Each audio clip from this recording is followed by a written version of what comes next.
people I knew who were gay who'd been around that time, and just said, well, what was it like? What's the vibe? What do you go through as a gay man? I research it, you know, and I think that's what writers do. If they're good, they don't just sort of make it up, which is the difference between somebody with prejudices. They go out to try and find out what it is about that particular group that makes them particular. And I think that's what you should do. If you're just writing from laziness, then I can see that there would be some weight to the argument that you were just lazily portraying stereotypes. But so long as you're going in there from either personal experience or from proper research, then I think you've got every right to portray any so-called group as if, you know, I don't really even believe in groups, you know. I mean, seems to be the modern idea that, you know, as a black woman, as a transgender activist, I would like, you know, it's like, I don't get that. You know, as a man, I'm not, you know, I don't think of myself as a man anymore. Lionel was saying she doesn't define herself as a woman.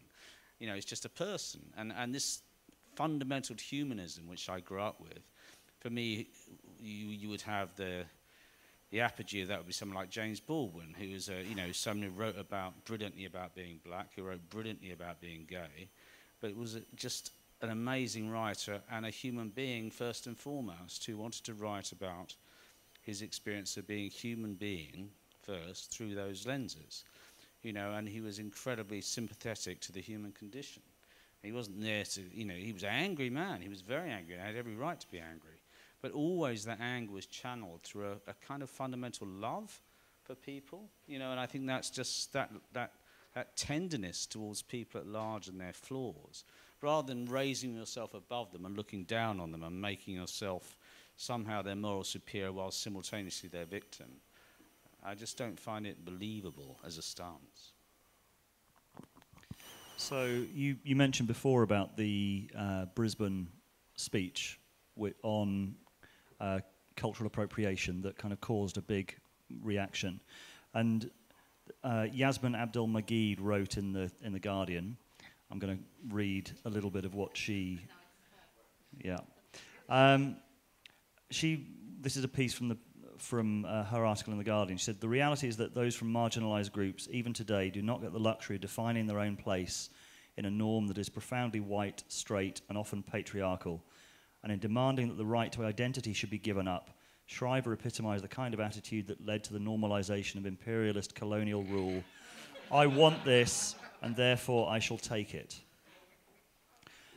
So my question is, if we can agree that some groups in society have had a harder time than others, is there any responsibility for the writer in representing those groups accurately? And is there any truth to her response to your speech? Well, first of all, I think that woman should put me on the payroll. She's been dining out me and walking out on my speech for the last 2 years. We have a fundamental difference of opinion about what the word identity means, and that was indeed one of the points I made in that lecture. I grew up with an understanding of identity as something that you forged for yourself, perhaps with a lot of false starts and a lot of effort, and it was a developing project over the course of your life to understand what you particularly cared about, what you loved, what you reviled, how you saw the world, how you saw your place in it, what you were good at, whom you liked.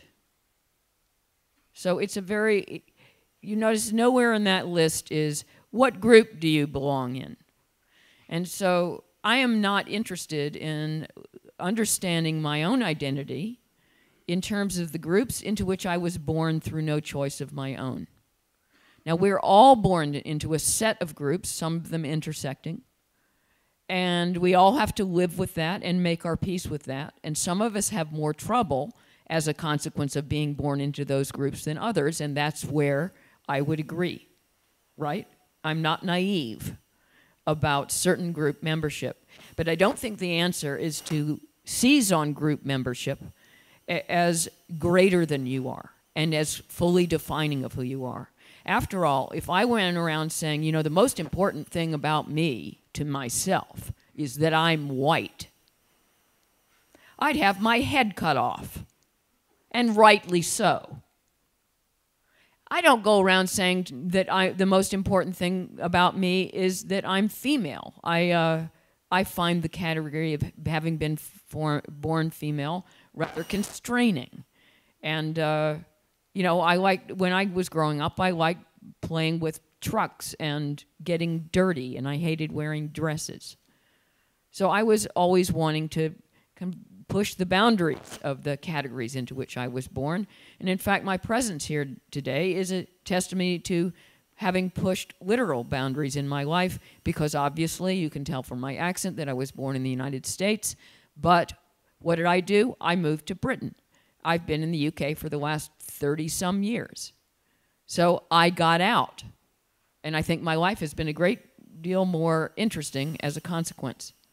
So if that's the way that I have found my identity, to break boundaries instead of recognizing them and protecting them, then why on earth would I urge other people to find themselves through that route? I think it's misguided, and I think that it doesn't. Just in my experience, I think it's unlikely to lead to a happy and centered, personally located life. Because I don't think going around saying, well, the most important thing to me is that I'm black, is ultimately any more fruitful than for me to say the most important thing about me to me is that I'm white. I don't think these kinds of big, baggy identities are a help in a large world with many people in it, where you have to have some sense of who you are when you wake up in the morning. And so, you know, this young woman in Australia, you know, for all I know, her intentions are good. But I think this whole identity politics thing is wrong-headed, because the message is consistent that what you are is more important than who you are. And I reject that utterly. And I think who you are is more important than what you are. And that's what pushing back against racism and sexism and all the isms is all about, is seeing the person and not the category.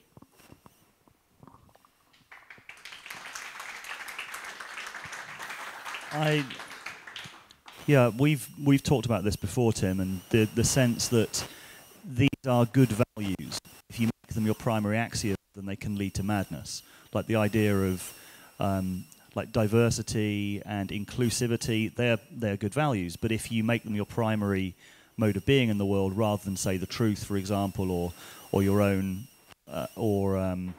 personal growth, personal identity, striving, for example, to better oneself, then it becomes you go down a very difficult road.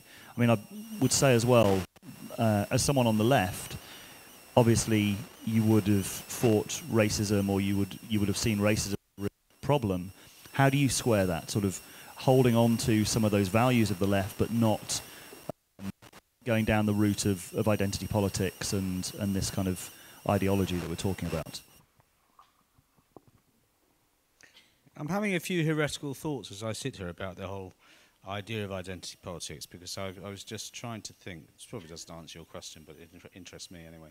But I come from a working class background, and sort of, and I remember, you know, and at a time when the working class were ascendant as a voice, to some extent in film and TV, and there were people like the Angry Young Men in the 50s, but that was younger than me, but I mean older than me rather. And then when there were the kitchen sink dramas of the 60s and 70s, and the Ken Loach's Kes was a film I remember very. So I remember the white working class, which I suppose is my identity originally. It's not really much anymore. but it's where I came from. Sorry. And you know, I also remember times that go up today even, where I think of the depictions of working class people by an increasingly, well, more today than before actually, the depictions of working class people by middle class actors, and how kind of unconvincing I find them, and how annoying I find that. You know, the fact is that they're not actually using the authentic item. Most remarkable things about most portrayals of working class people in television and radio, particularly something like EastEnders, is they don't swear. Whereas where I came from, every other fucking word was a swear word. It was almost a defining nature, and also the nature of the working class is to be extremely offensive. That was kind of rebellious attitude towards everything. It was just like, fuck you, we don't buy into your middle class values. Anyway, I just sort of thought that makes me see more and more the kind of identity politics side of the coin. But perhaps it's a bit like blackface. You know what I mean? It's like how obscene it would be to see, and of course we have Laurence Olivier doing it in Othello not so many decades ago. The idea that, you know, at that level you can look at cultural appropriation and go, well, you know, there is a point there. But as with all these things, you were saying, you know, it depends where you root your absolute values. Do you root them in, say, truth, or do you root them in identity politics? And the beauty, of course, of identity politics is it's a lot simpler. Once you sort of adopt it as a worldview, you don't really have to think anymore. You really don't, because, you know, you've got your... It's a very religious way of thinking, and I think that in reality, human beings are very religious creatures. They think religiously, they think tribally, and they think religiously. They think in groups, and they like to think in groups because the kind of ideal of my generation, which was individual autonomy and working out for yourself, is a hell of a challenge. It really is. You know, to try and work out your own values, take on the burden of saying, I don't know what the hell's going on, but I'm going to try and work it out. And I'm not going to do what the Bible tells me, and I'm not going to do what Marxism today tells me, and I'm not going to do what the Guardian tells me, I'm not going to do what the Spectator tells me, I'm going to work it out. And that's a really tough call for most people, for everybody, in fact. But to have the courage to stand, and to be honest, in my mind, that is what distinguishes a proper novelist or a proper writer or a proper artist, is they're people who will not stand by and say, that's true just because you tell me it's true. I will not accept that. I've got to work it out for myself and ask a lot of very, very awkward questions. And that's an uncomfortable place to be, because you're constantly on the boundary of uncertainty, and therefore on the boundary of chaos and confusion. And that's a place human beings find very, very difficult. So the temptation for nearly everybody is to just join the group, whatever that group is. And that can lead, in my mind, at best, to a kind of lobotomizing of your worldview, and at worst to the death camps. So, you know, we have to cleave to the ideal, even if it's not really achievable for most people. We have to cleave to the ideal of individual autonomy, individual conscience, individual understanding, individually working out what's right or wrong for us. And that's a lifelong task that tests you to the limit, and too many people will just hide in the group, and I find that deplorable, and that's what I see is happening today.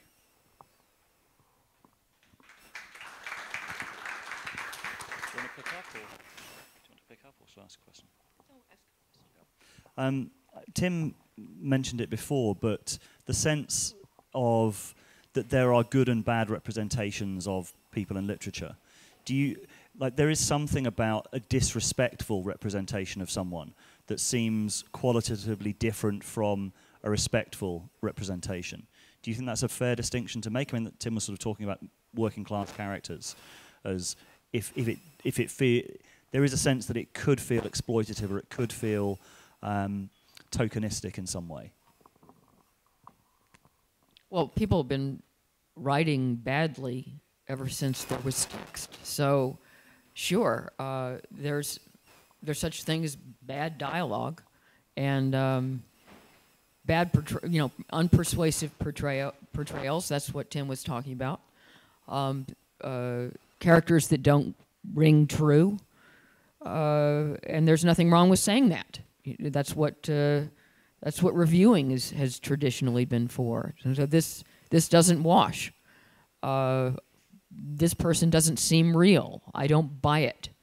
After all, but what I'm carving out is the right to try, to make an effort, and that it doesn't mean that the fruits of your efforts can't be criticized. So we all have the right to write whatever fiction, say, that we like, but then we should also have the right to say, that character is ridiculous, that accent is rendered badly, that character from that particular place would never, I think, say that. And I don't think it's a matter of respect. I think I don't recognize that as respect. It has to do with a kind of professionalism or an ability to get away with things. I mean, fiction of every form is really sleight of hand. It's a form of fakery. And so it's a matter of persuading people that these characters you've made up, after they're not real, that they are real, that they achieve a kind of integrity in the audience's head that they don't really deserve. So there's a skill, there's a sneaky little skill to making people seem real. And I don't think it means respecting them exactly. And if you're going to make a character work, then it needs to be a very individual character and not just be some character that seems like a plausible representative of their people, It needs to be someone in particular. That's one of the things that's so great about The Wire, just because that came up, good example. Those characters are very individual, and they're great, and they're memorable. And they're not just a bunch of black people being black. And so, yes, there's such a thing as being good at your job. And those are the writers that basically get away with murder because their characters no more exist than anyone else's. But they perform a con job on the audience that is effective. And I want to sort of just end, we've got about 5 minutes before we're going to take a break, by saying where does this all go and what are you concerned about where it might go? Because it seems that there's two different attitudes that you can take to, for example, someone writing a novel that has a character, one of which is to say, you got that wrong, or you didn't include this, and you're open for dialogue, well, how could I have done it better? You have the potential to learn more about someone else's experience, or there's the perspective of, you should not even attempt this in the first place. And it seems to me that perspective is profoundly anti-human. Like it denies the possibility of empathy or of genuine communication. What I fear is that it ends up with us completely siloed for each other. And that's very concerning. I think it may start with sort of good intentions, but the place that it ends up is almost guaranteeing some form of conflict because it denies the possibility of true connection across whatever boundaries there are. So I'm going to slightly sidestep that point as well, though I think it's going to touch on it, because while you were talking I was thinking about something important, about a kind of direct not that I'm saying what you... And I'm sorry, I didn't mean that. About a concrete example of how censorship, or not even censorship, the climate, cultural climate, is invidious to art. And I just popped into my head. Unfortunately, I can't remember the name of the program. It was a drama that was on a year or two back about a man and a woman, shown from both the man and the woman's point of view, about who had been telling the truth about whether she was raped or not. Liar, Liar, I think it was called. No, it's called. I think it's called Liar, Liar. Maybe something like that. Anyway, in the end, it turned out the guy was lying. And there was a piece of The Spectator which I thought was absolutely right. It said, of course the guy was lying. They could not have ended it any other way. It would not have been allowed. And that's what worries me. Because once you start having that thread in the culture, that, you know, it just becomes boring. There was a kind of time when black characters were represented in movies as pimps and gangsters. You know, we had to move beyond that. Then they became represented always as good guys, and it's like, okay, and which is kind of where we've somewhat stayed, you know. I think we need to get a point where we say these are all people, you know, and you can get, you know, there are bad people in every single, there are disabled bad people, you know, incredibly. I'll make a fascinating transgender point. I have no opinion about transgender matters, he says self-defensively, but I was doing a fascinating piece. I've not done anything with this piece of information. I haven't, and I'd probably be scared to. But I also did a column for The Guardian until recently, and about my family, and one of the things that came up was bullying. And there was a survey so I found a big survey on bullying, you know, that they do every sort of year or so. I can't remember who ran it, but it was a big survey. And you know, they broke it down to say, are you male, are you female, are you gay, are you trans, you know, and you know, and they asked some questions like, have you been bullied? And they would also ask questions like, have you bullied anybody? And that was the interesting question, because and this is what I haven't seen followed up anywhere, and anyone who's a journalist here may feel free to do so, is that they found out that, you know, boys were slightly more likely to bully than girls. It was something like, you know, quite high. It was like something about, you know, 20–30% of boys and girls admitted privately that they had bullied another person. And gay people were roughly the same.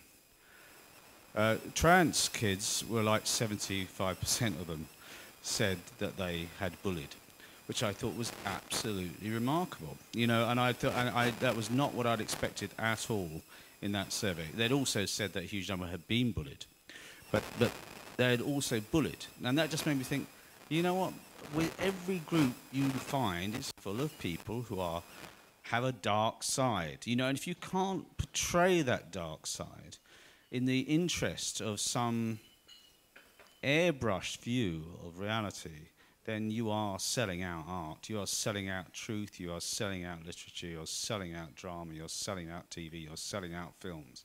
You're selling out what is the most important thing we've got in this culture, which is a love of the truth and love of reality. So I hope that answers your question.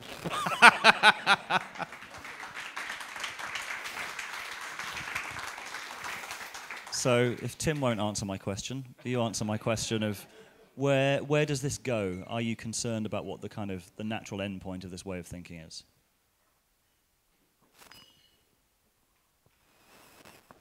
Well, obviously it's getting worse. So I have no reason to believe that it's not going to continue to get worse. Though cheerfully, I sometimes theorize that the way out of this is catastrophe. Because, look, this is petty shit, right? It's definitely what they call first world problems. It's a product of prosperity. In fact, if you take a look at most of the people in these identity politics movement, they're pretty well off. The kids of the middle class, or even upper middle class. This is not actually a working class movement at all. So these are a bunch of people who are, dare I say it, privileged. Okay? So what we need to shut them up is something like a nuclear bomb going off, or climate change taking out a whole continent. Something really crap to put things in perspective. And then I dare say that's the last you ever hear of microaggressions.